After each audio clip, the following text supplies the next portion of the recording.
నమస్కారం నేటి వార్తలకు స్వాగతం।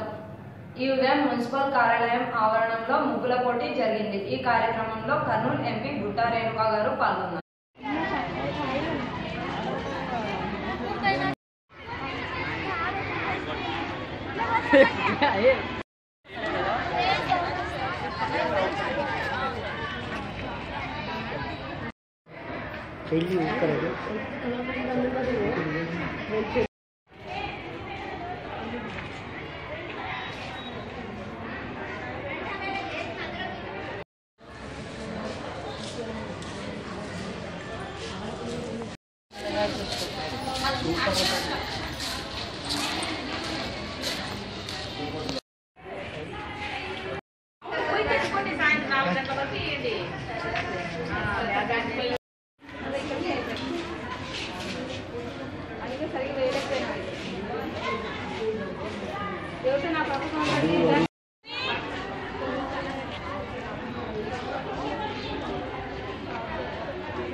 ఆదోని పట్టణంలోని ఓ ప్రైవేట్ హై స్కూల్ పై దాడి చేసిన విద్యార్థులపై చర్య తీసుకోవాలంటూ ఆర్డీఓ కార్యాలయం ముందు ధర్నా చేసిన ప్రైవేట్ విద్యా సంస్థల అసోసియేషన్। విద్యా సమస్యలు రక్షించుకోవాలంటే కలిసికట్టుగా పోరాడాలి। ఎందుకంటే విద్య అనేది చాలా ప్రాముఖ్యమైనది। నేడు ప్రపంచంలో ప్రతి ఒక్క దేశంలో చూడండి విద్యకు చాలా ప్రాధాన్యత ఉంది, కానీ మనము మన దేశంలో విద్యకు చాలా ఇబ్బందికరమైనటువంటి పరిస్థితులు ఈ రోజు ఎదురవుతున్నాయి। విద్యా సంస్థలన్నీ కూడా ఈ యొక్క బంధుల నుండి మినహాయింపు చేయాలి। ఎందుకంటే విద్య చాలా ప్రాముఖ్యం। సంవత్సరంలో దాదాపు 15 నుండి 20 రోజులు ఈ యొక్క బంధుల వల్ల విద్యార్థులు నష్టపోతున్నారు। ఆ నష్టాన్ని ఎవరు పూర్తి చేస్తారు? కావున యాక్చువల్ గా కోర్టు ఇచ్చింది 14 లోపు సంబంధించినటువంటి పిల్లలు ఎటువంటి సమ్మెలో పాల్గొనకూడదు। అయినా ఈ రోజు ఏ సమ్మె వచ్చినా కూడా ఈ విద్యార్థి నాయకులు విద్యార్థులను బయటకు తీసుకొచ్చి అనవసరంగా బంధులు చేసి దౌర్జన్యం చేసి, కానీ హక్కులు పక్కకు పెట్టేసి కేవలం విద్యార్థి నాయకులు ఈ యొక్క ప్రైవేట్ స్కూల్ మీరందరూ ఈ రోజు వచ్చి ఈ ర్యాలీలో పాల్గొని ప్రతి ఒక్క విద్యార్థి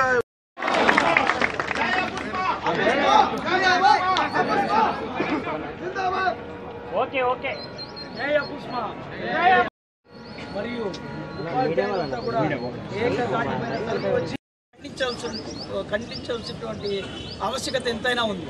నిన్న ఆల్ఫా స్కూల్ మీద జరిగినటువంటి దాడి మున్ముందు ఇతరత్ర స్కూల్ మీద కూడా జరిగేటటువంటి అవకాశం ఉంది।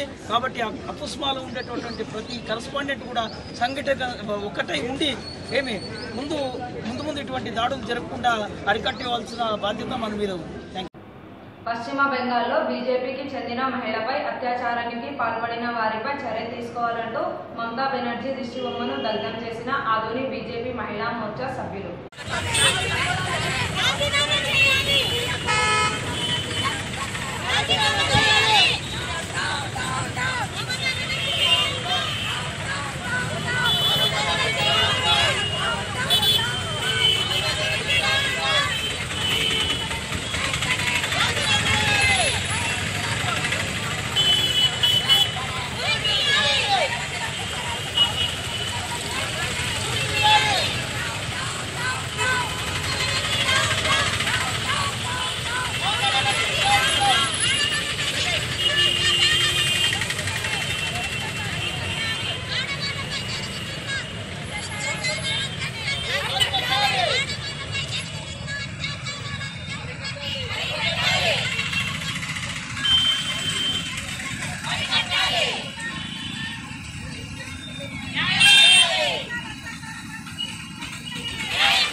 ఏమే సార్ నువ్వు కొత్త చెప్తావు మరి ఆడ నటనా కదా అంతా ఏ ఇడానా ఇడానా ఏడు పట్టుకోవాలి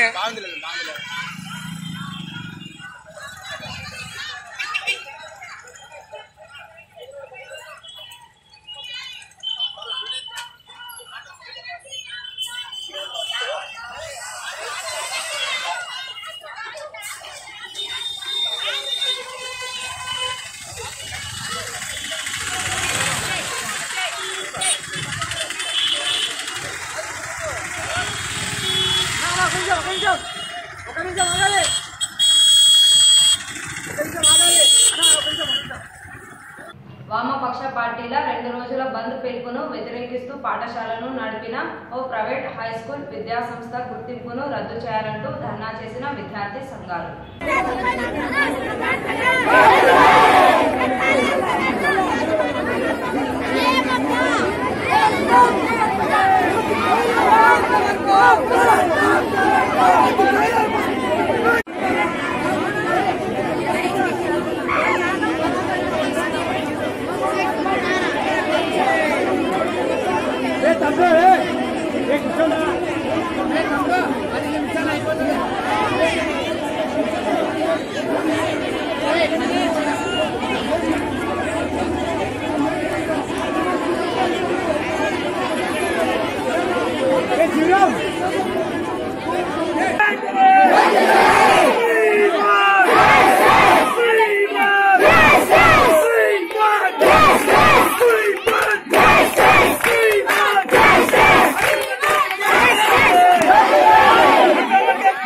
ఆదోని పట్టణంలోని ఫరీద్ సాబ్ మొహల్లాలో గత 4 నెలలుగా చేపట్టిన పారిశుద్ధ పనులు. ఆ దృశ్యాలు ఇప్పుడు మీకోసం.